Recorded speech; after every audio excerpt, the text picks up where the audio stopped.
Who has paid until now for the crisis is central banks, which is not the ultimate answer though, because this simply means that you're shoving on unpayable debts on the shoulders of someone, the central bank, who doesn't have to pay their own debts because they simply print money without in principle without limit, which then says that there are people who eventually will be paying for all this money which is flooding the economy.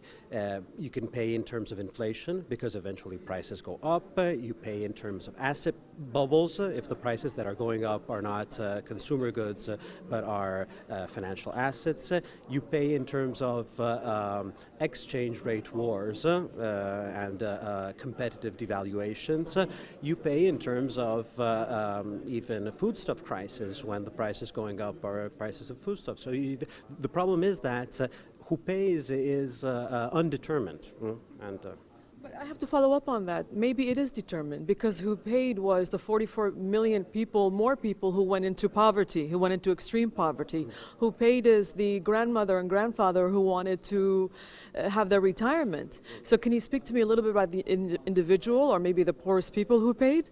Well, of course, yes, I totally subscribe to that. I mean, who pays ultimately is the real economy with this system.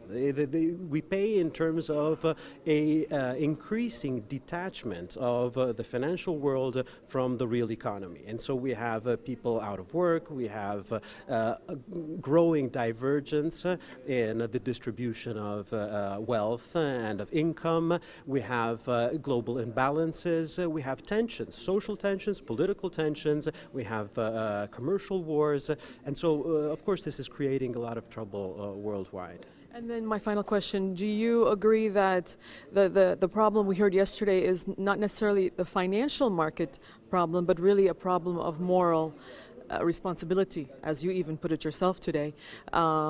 Is that the core issue of what's happened? And maybe how can we change that? Well, I believe it is a moral problem, which is also a financial problem because finance has a moral nature. Finance involves a relationship between creditor and debtor, and it has to be a responsible relationship.